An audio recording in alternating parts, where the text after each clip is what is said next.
ardından Türkiye'de bir rahmet devam ardından doğru iyi vallahi.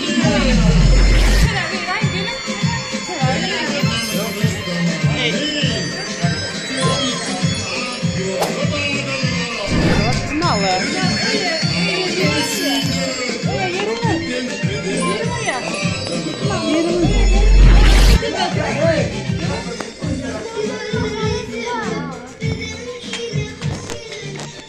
Bıçağı da var, gelin hadi. Oho, ayağım geldi. Geçin böyle. Oho, öyle, son.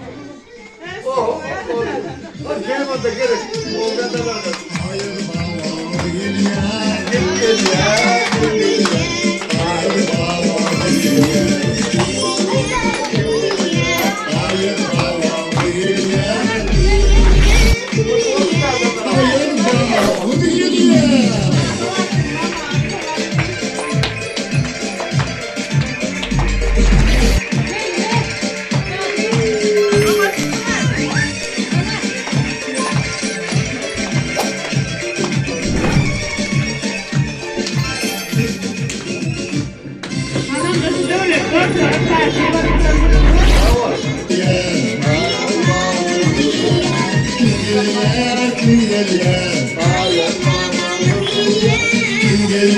Kim geliyor?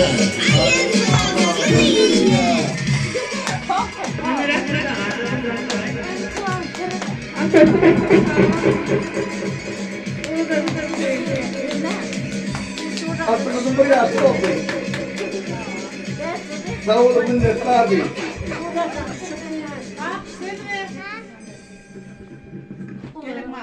Gelin sır getiren bir getiren.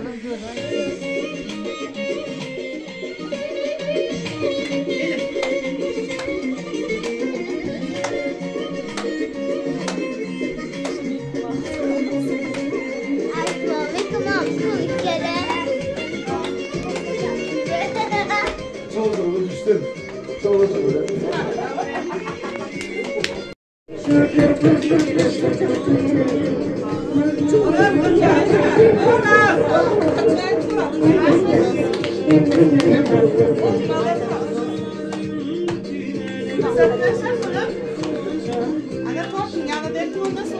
Hayır, sağ olun.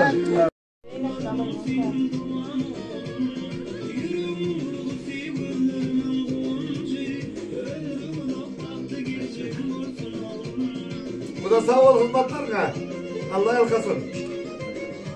Sağ ol bu da. Sinirim düşer mi? Anneciğim.